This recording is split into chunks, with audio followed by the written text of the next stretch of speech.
Hi everyone. Workshop Science and Calculation exercise number 2.8.17 Problems of Estimation and Costing. കഴിഞ്ഞ വീഡിയോയിൽ നമ്മൾ ഒരു ജോബിൻ്റെ എസ്റ്റിമേഷനും കോസ്റ്റിങ്ങും എങ്ങനെയാണ് ചെയ്യുക എന്നുള്ളത് നോക്കിയിട്ടുണ്ടായിരുന്നു. അപ്പോൾ ഈ വീഡിയോയിൽ അതിൻ്റെ പ്രോബ്ലംസ് ആണ് നോക്കാൻ പോകുന്നത്. First problem, what is the total estimation cost of MS road dia 50 mm and length 500 mm. തന്നിട്ടുള്ളത് ഒരു MS റോഡാണ്. അതിൻ്റെ ഡയമീറ്റർ 50 mm അതായത് 5 സെൻറ്റിമീറ്റർ ആണ്. ലെങ്ത്ത് 500 mm അതായത് 50 centimetre. If cost of material ₹80 per kilogram മെറ്റീരിയലിൻ്റെ കോസ്റ്റ് എന്താണ്? 80 rupees ആണ്. And the density of the MS rod 7.8 gram per centimeter cube. Lathe time taken to complete the component is 1 hour 30 minutes. And lathe charge is ₹80 per hour. ലെയ്ത്തിന് ഈ മെഷീനിന് ഈ work complete ചെയ്യാൻ വേണ്ട സമയം എത്രയാണ്? 1 hour 30 minutes അതായത് 90 minutes. പിന്നെ per അവറിൻ്റെ charge എത്രയാണ്? 80 rupees ആണ്. ഇനി പ്രോബ്ലം നോക്കാം. MS റോഡിൻ്റെ ഡയമീറ്റർ വന്നിട്ടുണ്ട് 5 സെൻറ്റിമീറ്റർ. അപ്പോൾ അതിൻ്റെ റേഡിയസ് എന്തായിരിക്കും? 2.5 സെൻറ്റിമീറ്റർ. ഡയമീറ്ററിൻ്റെ ഹാഫ് ആയിരിക്കും. Length 50 centimetre. 500 mm 50 സെൻറ്റിമീറ്റർ ആക്കി. Volume of the MS road എങ്ങനെ കണ്ടുപിടിക്കാം? MS റോഡ് ഒരു സിലിണ്ടറിക്കൽ ഷേപ്പ് ആയിരിക്കും. അപ്പോൾ സിലിണ്ടറിൻ്റെ വോളിയം എഴുതുക πr²h. എച്ചിന് പകരം ഇവിടെ എന്താണ്? ലെങ്ത് ആണുള്ളത്. 6 തന്നിട്ടുണ്ട്. 2.5 സെൻറ്റിമീറ്റർ ആണ്. വാല്യൂ സബ്സ്റ്റിറ്റ്യൂട്ട് ചെയ്ത് കഴിഞ്ഞാൽ 22/7 ഇൻറ്റു 2.5 ഇൻറ്റു 2.5 ഇൻറ്റു 50 ചെയ്ത് കഴിഞ്ഞാൽ 981.875 സെൻറ്റിമീറ്റർ ക്യൂബാണ് ഈ MS റോഡിൻ്റെ വോളിയം എന്ന് കിട്ടി.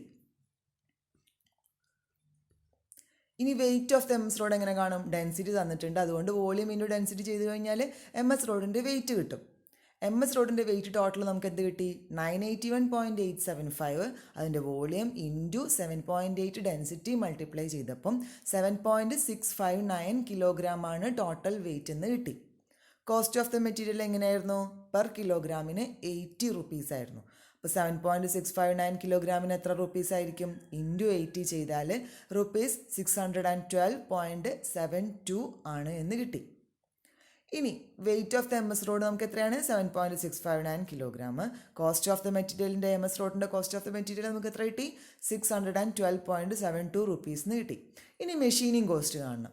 മെഷീനിങ് കോസ്റ്റ് കാണുകയെന്ന് പറഞ്ഞു കഴിഞ്ഞാൽ പെർ അവർ 80 rupees ആണെന്ന് പറഞ്ഞിട്ടുണ്ട്. അപ്പോൾ ഇവിടെ ടോട്ടൽ എത്ര അവർ ഉണ്ട്? 1.5 മണിക്കൂറുണ്ട് ഇവിടെ. 1.5 മണിക്കൂർ എന്ന് പറയുമ്പോൾ 90 minutes. ഒന്നുകിൽ 1.5 അവർ എന്ന് എഴുതുക, അല്ലെങ്കിൽ അതിനെ 90 minutes ഡിവൈഡ് ബൈ 60 ചെയ്ത് അവറിലേക്ക് ആക്കുക. അപ്പോൾ 80 ഇൻറ്റു 90/6 അല്ലെങ്കിൽ 80 ഇൻറ്റു 1.5 ചെയ്ത് കഴിഞ്ഞാൽ ₹120 ആണ് എന്ന് കിട്ടും. ടോട്ടൽ കോസ്റ്റ് എന്താ കിട്ടുക? Machining cost 120 rupees plus material cost 612.72 rupees. Add ചെയ്ത് കഴിഞ്ഞാൽ 732.72 rupees ആണ് ടോട്ടൽ എസ്റ്റിമേറ്റഡ് കോസ്റ്റ് എന്ന് കിട്ടും. അതായത് ഏതാണ്ട് റൗണ്ട് ചെയ്ത് കഴിഞ്ഞാൽ 733 rupees ആണ് നമുക്ക് ഈ വർക്ക് അല്ലെങ്കിൽ ഈ ജോബ് കംപ്ലീറ്റ് ചെയ്യാൻ വേണ്ട എസ്റ്റിമേറ്റഡ് കോസ്റ്റ് എന്ന് മനസ്സിലായി. ഇനി next problem, what is the total estimation cost of component if the filing and scrapping cost is ₹20 per centimeter square in the block as shown in the figure? The density of the material is 7.8 gram per centimeter cube and the cost of the material is 130 per kilogram. ഇവിടെ എന്താണ്? ഒരു material തന്നിട്ടുണ്ട്. അതിന് നമ്മൾ എന്ത് ചെയ്യണം? ഫിഗറിൽ കാണാം, ഒരു കട്ടയാണ്. ഒരു 90 സെൻറ്റിമീറ്റർ അല്ലെങ്കിൽ 90 mm ലെങ്ത്തും 48 mm ഹൈറ്റും 18 mm തിക്നെസ്സും ഉള്ള ഒരു പീസ്, റെക്റ്റാങ്കുലർ പീസ്. അതിൽ നിന്ന് നമ്മൾ എന്താ ചെയ്തത്? ഒരു സെമി സർക്കിൾ പോലത്തെ ഒരു പോർഷനെ കട്ട് ചെയ്ത് കളയുകയാണ് ചെയ്തത്. അപ്പോൾ ഇങ്ങനെ കട്ട് ചെയ്ത് കളയുമ്പം എന്ത് വേണ്ടി വരും? ആ കട്ട് ചെയ്ത് കഴിഞ്ഞ പോർഷൻ നമ്മൾ ഫയൽ ചെയ്യേണ്ടി വരും. ഫയൽ ചെയ്യാനും സ്ക്രാപ്പ് ചെയ്യാനും വേണ്ട ചാർജ് എങ്ങനെയാണ് പറയണത്? പെർ സെൻറ്റിമീറ്റർ സ്ക്വയറിന്. ഓരോ സെൻറ്റിമീറ്റർ സ്ക്വയറിനും ₹20 ആണ്. 20 രൂപ ചിലവിലാണ് നമ്മളത് ഫയൽ ചെയ്യണത്. ഡെൻസിറ്റി ഓഫ് ദ മെറ്റീരിയൽ എന്ത് തന്നിട്ടുണ്ട്? 7.8 gram per centimeter cube ആണ് തന്നിട്ടുണ്ട്. കോസ്റ്റ് ഓഫ് ദ മെറ്റീരിയലോ പെർ കിലോഗ്രാമിന് 130 rupees ആണ്. അപ്പോൾ നമുക്ക് എന്ത് ചെയ്യണം? ഈ മൊത്തം മെറ്റീരിയലിൻ്റെ വോളിയം കണ്ടുപിടിക്കണം. അതിനെ ഡെൻസിറ്റിയുമായിട്ട് മൾട്ടിപ്ലൈ ചെയ്ത് കഴിയുമ്പം അതിൻ്റെ ടോട്ടൽ വെയിറ്റ് കിട്ടും. അതിനെ 130 പെർ കിലോഗ്രാമിൻ്റെ റേറ്റ് വെച്ച് മൾട്ടിപ്ലൈ ചെയ്ത് കഴിഞ്ഞാൽ അതിൻ്റെ മെറ്റീരിയലിൻ്റെ ടോട്ടൽ കോസ്റ്റ് കിട്ടും. ഇനി മെഷീനിങ് കോസ്റ്റ് എങ്ങനെയാണ് നമുക്ക് കിട്ടുക? ഈ പീസിന്ന് നമ്മൾ കട്ട് ചെയ്ത് കളയുന്നത് എന്തായിരുന്നു? ഒരു ഹാഫ് സർക്കിളിൻ്റെ പോർഷനാണ്.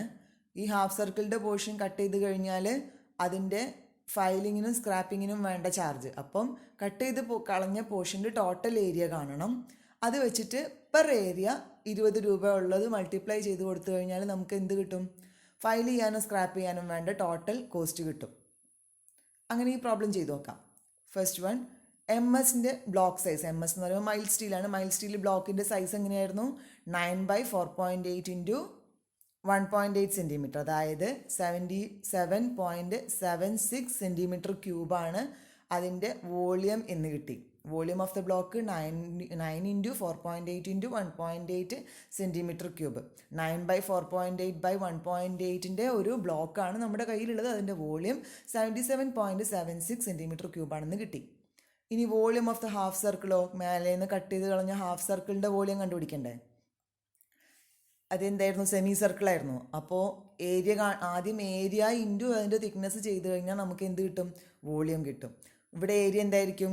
സർഫസ് ഏരിയ എന്താ വരിക? കട്ട് ചെയ്ത് കളഞ്ഞ പോർഷൻ്റെ സർക്കിളായിരുന്നെങ്കിൽ πr².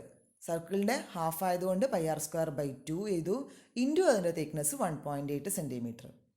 വാല്യൂ എന്ത് കിട്ടി? 2.83 സെൻറ്റിമീറ്റർ ക്യൂബ് എന്ന് കിട്ടി. ആറിൻ്റെ വാല്യൂ എന്ത് ചെയ്യുക? ആറിൻ്റെ വാല്യൂ 2 സബ്സ്റ്റിറ്റ്യൂട്ട് ചെയ്യുക. അപ്പോഴാണ് 2.83 സെൻറ്റിമീറ്റർ ക്യൂബ് കിട്ടിയത്. 20 റേഡിയസ് ആണ് നമുക്ക്. റേഡിയസ് ഈക്വൽ ടു 20 ആണ് ഫിഗറിൽ കാണിച്ചിട്ടുണ്ട്. 20 mm ആണ്, അതായത് 2 സെൻറ്റിമീറ്റർ ആയിരിക്കും. ഇനി total area of filing and scraping. File ചെയ്യാനും സ്ക്രാപ്പ് ചെയ്യാനും വേണ്ടി ടോട്ടൽ ഏരിയ എന്തായിരുന്നു? സർക്കിളിൻ്റെ പെരിമീറ്റർ അല്ലെങ്കിൽ സർക്കിളിൻ്റെ സർക്കംഫറൻസ് എന്തായിരുന്നു? 2πr ആയിരുന്നു. സെമി സർക്കിൾ എന്ന് പറയുമ്പം അതിൻ്റെ പകുതി ആയിരിക്കും ഉണ്ടാവുക, അതായത് 2πr/2. 2ഉം 2ഉം കട്ട് ചെയ്തു പോവും. Then 2πr/2 into 1.8 centimetre. അതിൻ്റെ തിക്നെസ് കൂടെ ചെയ്താൽ മാത്രമേ എന്ത് കിട്ടുള്ളൂ? ഏരിയ കിട്ടുള്ളൂ. 2πr/2 എന്ന് പറയുമ്പം അതിൻ്റെ സർക്കംഫറൻസ് ആർക്ക് ലെങ്ത് മാത്രമേ വരുന്നുള്ളൂ. അത് ഇൻറ്റു അതിൻ്റെ തിക്നെസ്സും കൂടെ ചെയ്താൽ മാത്രമേ നമുക്ക് സർഫസ് ഏരിയ കിട്ടുള്ളൂ. 2πr/2 ചെയ്യുമ്പം 2ഉം 2ഉം കട്ട് ചെയ്ത് പോയി. പൈൻ്റെ വാല്യൂ 3.14 ഇൻറ്റു റേഡിയസിൻ്റെ വാല്യൂ 2 ഇൻറ്റു 1.8 തിക്നെസ്സും. ആൻസർ എന്ത് കിട്ടി? 11.311 സെൻറ്റിമീറ്റർ സ്ക്വയർ ആണ് ടോട്ടൽ ഏരിയ. ഫയൽ ചെയ്യേണ്ടയും സ്ക്രാപ്പ് ചെയ്യേണ്ടയും ടോട്ടൽ ഏരിയ 11.311 സെൻറ്റിമീറ്റർ സ്ക്വയർ ആണെന്ന് കിട്ടി. Total cost of filing and scraping. File ചെയ്യാനും സ്ക്രാപ്പ് ചെയ്യാനും വേണ്ടി ടോട്ടൽ കോസ്റ്റ് എന്തായിരുന്നു? ഇപ്പോൾ കിട്ടിയ ഏരിയയുടെ കൂടെ 20 റുപ്പീസ് മൾട്ടിപ്ലൈ ചെയ്ത് കഴിഞ്ഞാൽ ടോട്ടൽ കോസ്റ്റ് എത്രയാണെന്ന് കിട്ടി. ഈക്വൽ ടു 226.224 റുപ്പീസ് ആണ് എന്ന് കിട്ടി. ഇനി വോളിയം ഓഫ് ദ ബ്ലോക്ക് കണ്ടുപിടിക്കണം. വോളിയം ഓഫ് ദ ബ്ലോക്ക് എന്താണ്? Volume of the whole size. Total size നമുക്ക് വോളിയം എത്ര കിട്ടിയിട്ടുണ്ടായിരുന്നു നേരത്തെ? 77.76 സെൻറ്റിമീറ്റർ ക്യൂബാണെന്ന് കിട്ടിയില്ലേ? ഇനി അതിൽ നിന്ന് എന്ത് ചെയ്യണം? നമ്മുടെ ഈ ഹാഫ് സർക്കിളിൻ്റെ വോളിയം മൈനസ് ചെയ്യണം. ഹാഫ് സർക്കിളിൻ്റെ വോളിയം മൈനസ് ചെയ്ത് കഴിഞ്ഞാൽ volume of the last final പീസായിട്ടുള്ള ബ്ലോക്കിൻ്റെ വോളിയം കിട്ടും. അതായത് 77.76 മൈനസ് കട്ട് പീസിൻ്റെ വോളിയം എത്രയായിരുന്നു? 2.83. ആൻസർ എന്ത് കിട്ടും? 74.93 സെൻറ്റിമീറ്റർ ക്യൂബാണെന്ന് കിട്ടി. ഇനി അതിൻ്റെ ഡെൻസിറ്റി മൾട്ടിപ്ലൈ ചെയ്ത് കഴിഞ്ഞാൽ വെയിറ്റ് ഓഫ് ദ ബ്ലോക്ക് കിട്ടും. വോളിയം ഇൻറ്റു ഡെൻസിറ്റി 74.93 ഇൻറ്റു 7.8 ചെയ്ത് കഴിയുമ്പം 584.45 ഗ്രാം ആണ് അതിൻ്റെ വെയിറ്റ് എന്ന് കിട്ടി. ഗ്രാമിനെ നമ്മൾ കിലോഗ്രാമിലേക്ക് മാറ്റുമ്പോൾ /1000 ചെയ്യുക. അപ്പോൾ 0.58445 കിലോഗ്രാം ആണ് വെയിറ്റ് ഓഫ് ദ ബ്ലോക്ക് എന്ന് കിട്ടി. ഫൈനൽ ബ്ലോക്കാണ്, നമ്മൾ കട്ട് ചെയ്ത് കളഞ്ഞതിന് ശേഷമുള്ള ഫൈനൽ ബ്ലോക്കാണ്. മെറ്റീരിയൽ കോസ്റ്റ് എങ്ങനെയാണ്? പെർ കിലോഗ്രാം അതിൻ്റെ വെയിറ്റ് എന്തായിരുന്നു? 130 റുപ്പീസാണ്. അപ്പോൾ 0.58 കിലോഗ്രാമിൻ്റെ വെയിറ്റ് എന്താ മെറ്റീരിയൽ കോസ്റ്റ് എന്തായിരിക്കും? ഇൻറ്റു 130 റുപ്പീസ് ചെയ്ത് കഴിഞ്ഞാൽ 75.98 റുപ്പീസാണ് എന്ന് കിട്ടും. ടോട്ടൽ കോസ്റ്റ് എന്താണ് ഇനി? Material cost plus filing and scrapping cost. Material cost 75.98 plus filing and scrapping cost 226.22 റുപ്പീസാണ് എന്ന് കിട്ടി. ആൻസർ എന്താ? 302.20 റുപ്പീസാണ് നമ്മുടെ ടോട്ടൽ കോസ്റ്റ് എന്ന് കിട്ടി. അതിൻ്റെ ഒരു കൺക്ലൂഷൻ പോലെ എഴുതിയതാണ്. Material cost of MS plate എത്രയായിരുന്നു? 75.98. ഫയലിങ്ങിനും സ്ക്രാപ്പിങ്ങിനും 226.22 കിട്ടി. ടോട്ടൽ കോസ്റ്റ് ഓഫ് മെറ്റീരിയൽ 302.20 ആണ് എന്ന് കിട്ടി. ഇനി മൂന്നാമത്തെ question. What is the estimation cost of the job shown in the figure if the cost of the material is 140 per kilogram? Per kilogram അതിൻ്റെ cost എന്താണ് മെറ്റീരിയലിൻ്റെ 140 രൂപയാണ്. ഡെൻസിറ്റി ഓഫ് ദ മെറ്റീരിയലോ 7.8 gram per centimeter cube. Machining time taken for milling machine 3 hours 25 minutes ആണ്. And machining charge എത്രയാണ്? ₹180 per hour. ഈ ഫിഗറിൽ തന്നിട്ടുള്ള വർക്ക് കംപ്ലീറ്റ് ചെയ്യാൻ വേണ്ട സമയം എത്രയാണ്? 3 hours 25 minutes, അതായത് 3.25 മണിക്കൂർ. 3 hours 25 minutes എന്ന് പറയുമ്പം 3 into 60 minutes ചെയ്ത് കഴിഞ്ഞാൽ 180 minutes plus 25 minutes 205 minutes ആണ് ടോട്ടൽ ടൈം കിട്ടുക. പെർ അവറിന് 180 rupees ആണ്. ഇനി ബ്ലാങ്ക് സൈസിൻ്റെ വോളിയം കാണുക, അതായത് ഈ കട്ട് ചെയ്ത് കളയുന്നതിൻ്റെ മുമ്പത്തെ പീസിൻ്റെ വോളിയം, അതായത് 78 mm ആണ് അതിൻ്റെ ലെങ്ത്ത്, 48 ആണ് അതിൻ്റെ ടോട്ടൽ ഹൈറ്റും വരുന്നത്.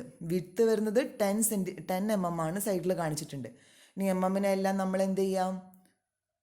സെൻറ്റിമീറ്ററിലേക്ക് കൺവേർട്ട് ചെയ്യുക. അപ്പോൾ volume of the blank size എന്തായിരിക്കും? 7.8 into 4.8 into 1 centimeter. 37.44 centimeter ക്യൂബാണ് അതിൻ്റെ ടോട്ടൽ ബ്ലാങ്ക് സൈസ്. കട്ട് ചെയ്ത് കളയുന്നതിൻ്റെ മുമ്പത്തെ പീസിൻ്റെ വോളിയം എത്രയാണ്? 37.44 centimeter ക്യൂബാണെന്ന് കിട്ടി. ഇനി ഇവിടെ നമ്മൾ എന്തൊക്കെയാണ് കട്ട് ചെയ്ത് തന്നിട്ടുള്ളത്? ഫിഗറിലേക്ക് നോക്കുക. റൈറ്റ് സൈഡിലും ലെഫ്റ്റ് സൈഡിലും ഒരുപോലെയാണ്, സിമെട്രിക്കലായിട്ടാണ് കട്ട് ചെയ്ത് കളഞ്ഞിട്ടുള്ളത്. ഓരോ സൈഡിൽ നിന്നും നമ്മൾ 14 centimeter ഹൈറ്റും അതുപോലെ ബേസിലാണെങ്കിൽ എത്രയാണ്? 78, മേലെ താഴെ 50 ആണ് വിഡ്ത്ത് കാണിച്ചിട്ടുള്ളത്. 50 എന്ന് പറയുമ്പോൾ 78 എന്ന് എത്ര കുറഞ്ഞു? 28 mm കുറഞ്ഞിട്ടുണ്ട്. അതായത് 28നെ ഡിവൈഡ് ചെയ്യുമ്പം 14 mm ആണ് രണ്ട് സൈഡിൽ നിന്നും കുറഞ്ഞു പോയിട്ടുള്ളത്. അപ്പോൾ ആ ട്രയാങ്കിളിൻ്റെ ബേസ് എത്രയായിരിക്കും? ട്രയാങ്കിളിൻ്റെ ബേസും ആ റെക്റ്റാങ്കിളിൻ്റെ ബേസും ഒക്കെ എന്തായിരിക്കും? 1.4 centimeter അല്ലെങ്കിൽ 14 mm ബേസും 14 mm ഹൈറ്റും ഉള്ള ഒരു റെക്റ്റാങ്കിളാണ് എന്ത് ചെയ്ത് മുറിച്ച് കളഞ്ഞത്. ഇനി ആ റെക്റ്റാങ്കിളിൻ്റെ താഴേക്ക് എന്തുണ്ട്? 20 mm ഹൈറ്റും അതുപോലെ 14 mm ലെങ്ത്തുള്ള മേലെ ട്രയാങ്കിൾ മുറിച്ച് കളഞ്ഞു. 14 mm ഹൈറ്റും 14 mm ബേസും ഉള്ളൊരു ട്രയാങ്കിൾ മുറിച്ച് കളഞ്ഞു. അതുപോലെ തന്നെ 20 mm ഹൈറ്റും 14 mm ലെങ്ത്തുള്ള ഒരു റെക്റ്റാങ്കിളും മുറിച്ച് കളഞ്ഞു. ഇതുപോലെ രണ്ട് സൈഡിലും കട്ട് ചെയ്ത് കളയുന്നുണ്ട്. അപ്പോൾ volume of the cut pieces എന്താണ്? വോളിയം ഓഫ് 2 triangular പീസ്, രണ്ട് സൈഡിൽ നിന്ന് എടുക്കുന്ന 2 triangular പീസിൻ്റെ വോളിയം പ്ലസ് രണ്ട് സൈഡിൽ നിന്നും എടുക്കുന്ന ഒരു റെക്റ്റാങ്കുലർ പീസസിൻ്റെ volume of the 2 rectangular pieces. ഇങ്ങനെയാണ് നമുക്ക് total volume of the cut pieces കിട്ടുന്നത്. ഇനി വോളിയം ഓഫ് ട്രയാങ്കുലർ പീസ് എങ്ങനെയായിരുന്നു? Half into base into height into thickness. Half into 1.4 centimeter into height എന്തായിരുന്നു? അതും 1.4 centimeter ഇൻറ്റു തിക്നെസ് എത്രയാണ് തന്നിട്ടുണ്ട്? 10 mm ആണ്, അതായത് 1 centimeter. ആൻസർ എന്ത് കിട്ടി? 1.96 centimeter ക്യൂബാണ്. അതായത് രണ്ട് പീസിനും കൂടെ, ഒരു പീസിന് 0.98 ആണ്, അപ്പോൾ അതിൻ്റെ രണ്ട് പീസിനും കൂടെ 1.96 centimeter ക്യൂബാണ് ടോട്ടൽ ട്രയാങ്കുലർ പീസസിൻ്റെ വോളിയം എന്ന് കിട്ടി. ഇനി റെക്റ്റാങ്കുലർ പീസും ഇതുപോലെ രണ്ടെണ്ണം ഇല്ലേ? രണ്ട് റെക്റ്റാങ്കുലർ പീസ് ഉണ്ട്. ഓരോ റെക്റ്റാങ്കുലർ പീസിൻ്റെയും ലെങ്ത് എത്രയാണ്? 1.4 centimeter ആണ്. അപ്പോൾ അതിനെ നമുക്ക് എന്ത് ചെയ്യാം? കോമൺ ആക്കിയിട്ട് 1.4 centimeter ലെങ്ത് ഉള്ള രണ്ട് പീസ് ഉണ്ട്. അതെന്ന് പറയുന്നത് 2.8 centimeter ലെങ്ത് ഉള്ള, അതിൻ്റെ ഡബിൾ 2.8 centimeter ലെങ്ത് ഉള്ള ഒറ്റ റെക്റ്റാങ്കുലർ പീസിൻ്റെ വോളിയത്തിന് ഈക്വൽ ആവില്ലേ അത്? അതുകൊണ്ട് നമ്മൾ എന്ത് ചെയ്തു? രണ്ടും കൂടെ ഒന്നാക്കിയെടുത്തു. വോളിയം ഓഫ് റെക്റ്റാങ്കുലർ പീസ് എത്രയാണ്? 2.8 ഇൻറ്റു ലെങ്ത്ത് 2.8 ഇൻറ്റു 2 അതിൻ്റെ ഹൈറ്റ് 20 mm ആയിരുന്നു, അതിന് 2 centimeter എന്ന് എഴുതി, ഇൻറ്റു 1 centimeter വിഡ്ത്തും ഈക്വൽ ടു 5.6 centimeter ക്യൂബാണ് റെക്റ്റാങ്കുലർ പീസിൻ്റെ വോളിയം എന്ന് കിട്ടി. ഇനി volume of the job as per ഫിഗറിൽ കാണിച്ചതുപോലത്തെ ജോബിൻ്റെ വോളിയം എന്തായിരിക്കും? ടോട്ടൽ ബ്ലാങ്ക് സൈസിൻ്റെ വോളിയത്തിൽ നിന്ന് നമ്മൾ എന്ത് ചെയ്യുക? രണ്ട് റെക്റ്റാങ്കുലർ പീസും അതുപോലെ രണ്ട് ട്രയാങ്കുലർ പീസും മൈനസ് ചെയ്യുക. 37.44 ആയിരുന്നു ബ്ലാങ്ക് സൈസിൻ്റെ വോളിയം, മൈനസ് 1.96 പ്ലസ് 5.6, അതായത് നമ്മുടെ കട്ട് ചെയ്ത് കളഞ്ഞ ബ്ലാങ്ക് പീസസിൻ്റെ വോളിയം 37.44 മൈനസ് 7.56 centimeter ക്യൂബാണെന്ന് കിട്ടി. അതായത് 29.88 centimeter ക്യൂബാണ് ഇപ്പോൾ നമ്മുടെ കയ്യിലുള്ള പീസിൻ്റെ അതായത് ജോബിൻ്റെ വോളിയം. ഇനി അതിൻ്റെ മെഷീനിങ് ചാർജ് എന്ന് പറഞ്ഞു കഴിഞ്ഞാൽ നമ്മൾ എന്താ പറഞ്ഞു 2.205 മിനിറ്റ്സ് ആണ് നമ്മൾ നേരത്തെ കാൽക്കുലേറ്റ് ചെയ്തിട്ടുണ്ടായിരുന്നു. 205 മിനിറ്റ്സിന് 60 വെച്ച് ഡിവൈഡ് ചെയ്ത് കഴിഞ്ഞാൽ എത്ര അവർ ആണെന്ന് കിട്ടും. ഇൻറ്റു പെർ അവറിന് 180 റുപ്പീസാണ്. മൾട്ടിപ്ലൈ ചെയ്ത് കഴിഞ്ഞാൽ 615 റുപ്പീസാണ് ടോട്ടൽ വർക്ക് കംപ്ലീറ്റ് ചെയ്യാൻ വേണ്ടത് എന്ന് കിട്ടും മെഷീനിങ് ചാർജ്. ഇനി കോസ്റ്റ് ഓഫ് ദ മെറ്റീരിയൽ എന്തായിരുന്നു നമ്മളോട് പറഞ്ഞത്? 140 പെർ കിലോഗ്രാം ആണ്. അപ്പോൾ നമുക്കിവിടെ എന്ത് ചെയ്യണം? മെറ്റീരിയലിൻ്റെ ടോട്ടൽ വെയിറ്റ് കണ്ടുപിടിക്കണ്ടേ? 29.88 ആയിരുന്നു അതിൻ്റെ വോളിയം, ഇൻറ്റു 7.8 ഡെൻസിറ്റി മൾട്ടിപ്ലൈ ചെയ്തപ്പം 233.064 ഗ്രാംസ് ആണെന്ന് അതിൻ്റെ വെയിറ്റ് കിട്ടി. കിലോഗ്രാമിലേക്ക് കൺവേർട്ട് ചെയ്തപ്പം 0.233 കിലോഗ്രാം എന്ന് കിട്ടി. ഇനി മെറ്റീരിയൽ കോസ്റ്റ് ഓഫ് ജോബിൻ്റെ മെറ്റീരിയൽ കോസ്റ്റ് എന്തായിരുന്നു? പെർ കിലോഗ്രാമിന് 140 റുപ്പീസ്. അപ്പോൾ 0.233 കിലോഗ്രാമിനോ 32.62 റുപ്പീസ് ആണെന്ന് കിട്ടി. ഇനി എസ്റ്റിമേഷൻ കോസ്റ്റ് ഓഫ് ജോബിൻ്റെ ടോട്ടൽ എസ്റ്റിമേഷൻ കോസ്റ്റ് എന്ന് പറയുമ്പോൾ എന്താ വരിക? വെയിറ്റ് ഓഫ് ദ മെറ്റീരിയൽ, നമ്മുടെ കോസ്റ്റിൻ്റെ മെറ്റീരിയലും പ്ലസ് മെഷീനിങ് ചാർജും കൂടെ ആഡ് ചെയ്യുക. അതായത് 32.62 rupees plus machining charge 650 rupees ചെയ്ത് കഴിഞ്ഞാൽ 647.62 റുപ്പീസാണ് നമ്മുടെ ടോട്ടൽ ചാർജ് എന്ന് കിട്ടും. അപ്പോൾ ഈ ജോബ് കംപ്ലീറ്റ് ചെയ്യാൻ വേണ്ട ടോട്ടൽ കോസ്റ്റ് നമ്മൾ എസ്റ്റിമേറ്റ് ചെയ്തത് എത്രയാണ്?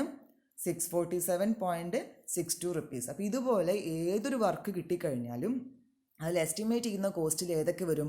ആ മെറ്റീരിയൽ പർച്ചേസ് ചെയ്യാൻ വേണ്ട കോസ്റ്റ് വരും. നമുക്ക് തന്നിട്ടുള്ള മെറ്റീരിയലിൻ്റെ വോളിയം കണ്ടുപിടിക്കുക, ഡെൻസിറ്റി മൾട്ടിപ്ലൈ ചെയ്ത് കഴിയുമ്പോൾ എന്ത് കിട്ടും? അതിൻ്റെ വെയിറ്റ് കിട്ടും. പെർ കിലോഗ്രാം എത്ര കോസ്റ്റ് ആണെന്ന് നോക്കുക, അത് വെച്ച് ടോട്ടൽ വെയിറ്റിനെ മൾട്ടിപ്ലൈ ചെയ്ത് കഴിഞ്ഞാൽ നമുക്കതിൻ്റെ ടോട്ടൽ മെറ്റീരിയൽ കോസ്റ്റ് കിട്ടും. അത്രയുമാണ് നമ്മൾ ആ സാധനം വാങ്ങാൻ വേണ്ടി ചിലവാക്കേണ്ട പൈസ. അത് കഴിഞ്ഞിട്ട് അതിൻ്റെ മെഷീനിങ് ചാർജ്, ഇതിന് എത്ര സമയം ഇതൊരു മെഷീനിൽ വർക്ക് ചെയ്യുന്ന സമയത്ത് എത്ര ടൈം എടുക്കും ഇത് കംപ്ലീറ്റ് ചെയ്യാൻ എന്നുള്ളത് തന്നിട്ടുണ്ടെങ്കിൽ ഓരോ മണിക്കൂറിനും എത്ര രൂപയാണ് എന്നുള്ളത് വെച്ച് മൾട്ടിപ്ലൈ ചെയ്ത് കഴിഞ്ഞാൽ നമുക്ക് എന്ത് കിട്ടും? അതിൻ്റെ ടോട്ടൽ മെഷീനിങ് ചാർജും കിട്ടും.